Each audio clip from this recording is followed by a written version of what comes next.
খুলনা শিরোমণি BNSB চক্ষু হাসপাতালের trustee বোর্ডের দুর্নীতি ও অনিয়মের বিরুদ্ধে এলাকাবাসীর মানববন্ধন। খুলনা বিএনএসবি হাসপাতাল চক্ষু হাসপাতালের ট্রাস্টি বোর্ডের দুর্নীতি ও অনিয়মের বিরুদ্ধে এলাকাবাসীর পক্ষ থেকে ১৯ এপ্রিল বেলা ১১টায় বাদামতলা চক্ষু হাসপাতালের সামনে খুলনা যশোর মহাসড়কে মানববন্ধন কর্মসূচি পালিত হয়। খুলনা মহানগর বিএনপির সাবেক সহসভাপতি মীর কায়েসেদ আলীর সভাপতিত্বে অনুষ্ঠিত মানববন্ধনে বক্তৃতা করেন খুলনা মহানগর বিএনপির সাবেক সহসভাপতি শেখ ইকবাল হোসেন, খানজাহান আলী থানা বিএনপির সাংগঠনিক সম্পাদক মোল্লা সোহাগ হোসেন, যোগীপুল ইউনিয়ন বিএনপির সভাপতি মোহাম্মদ আলমগীর হোসেন, কেসিসি ২ নং ওয়ার্ড বিএনপির সভাপতি ইকবাল হোসেন মিজান, আটরা গিলেতলা ইউনিয়ন বিএনপির সভাপতি শেখ আব্দুস সালাম, বিএনপি নেতা সৈয়দ এনামুল হাসান ডায়মন্ড, মোহাম্মদ আনোয়ার হোসেন, মোহাম্মদ নাসির উদ্দিন, খানজাহান আলী থানা ছাত্রদলের আহ্বায়ক বিপ্লব হোসেন, সদস্য সচিব সিয়াম হোসেন, খানজাহান আলী থানা স্বেচ্ছাসেবক দলের সভাপতি শেখ বিল্লাল হোসেন, মোহাম্মদ মাসুম বিল্লা, থানা যুবদল মোল্লা সোহরাব হোসেন, মোল্লা সোলাইমান, মেহেদি হাসান বাপ্পি, ফয়সাল কবির বাবু, এনামুল হোসেন, মোহাম্মদ রফিকুল ইসলাম, মোহাম্মদ পলাশ, রনি কাজী, রফিকুল ইসলাম সুজা, হাবিবুর রহমান, আবিদ হোসেন, শেখ জিয়াউর রহমান। হাসপাতাল সুষ্ঠুভাবে পরিচালনার ক্ষেত্রে সাবেক প্রার্থ পরিচালক ড মোহাম্মদ নজরুল ইসলামকে আপাতত প্রশাসনিক কার্যক্রম পরিচালনার জন্য দায়িত্বে রাখা হয়েছে। পরবর্তী কমিটি না হওয়া পর্যন্ত উনি দায়িত্বে থাকবেন। হাসপাতালে স্বাভাবিক কার্যক্রম চলমান রয়েছে।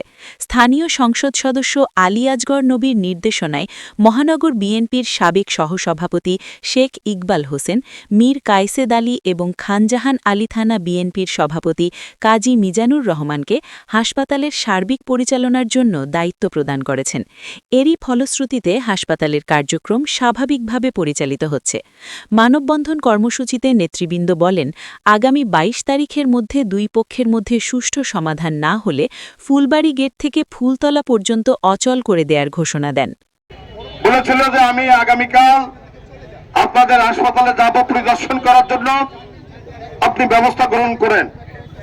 আমরা আসার আগে এমপি মহোদয় আমাদের সবাইকে ডেকেছিল, এই থানার প্রত্যেককে আমাদের ডেকেছিল বিএনপির, যেহেতু সে বিএনপির এমপি, তো সেই কারণে সে সঙ্গত কারণেই বিএনপির নেতৃবৃন্দদের ডাকবেন, এটাই হলো নিয়ম। তা আমরা তার সফল সঙ্গী হিসাবে হাসপাতালে এসেছিলাম। এটা প্রতিষ্ঠা করছে, এটা তো খুলনার সব মানুষ জানে। আরে তুমি তো কিছু গুন্ডু হিসাবে ওই সিটি মেডিকেলে যাতে কোনো দুর্ঘটনা না ঘটে সেইটা ঠেকানোর জন্য তুমি তো মালিক না, মালিক তো আশফাক সাহেব। মেডিকেল যদি সিটি মেডিকেল কেউ করে থাকে, আশফাক সাহেব করেছেন, ডক্টর আশফাক সাহেব। উনি নাকি দুটো প্রতিষ্ঠান উনি গড়ে তুলেছেন। উনি কোনোদিন দুর্নীতি করেন নাই। উনি যদি দুর্নীতি না করবেন তাহলে উনার কি এত ইন্টারেস্ট যে একটা লোক মানুষের অন্ধ করে দিচ্ছে, তার বিরুদ্ধে উনি কোনো ব্যবস্থা নিচ্ছেন না।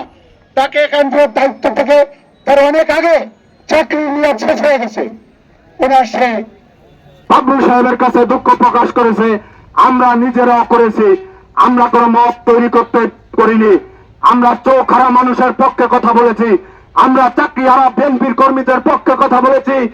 আমরা এখানে যে সমস্ত সুযোগ সুবিধা এই চক্ষু হাসপাতালে নার্সদের দেওয়া হয় না, আমরা তার পক্ষে কথা বলেছি। এখানে কনেকশনের কাজ করা হচ্ছে কোটেশনের মাধ্যমে, যেখানে টেন্ডার দেওয়ার কথা টেন্ডার না দিয়ে আজকের কমিটির মাধ্যমে সেই কাজগুলো করা হচ্ছে, এবং এই কমিটির নেতৃবৃন্দরা এই মালামাল ক্রয় করে আজকে মজুত করেছেন।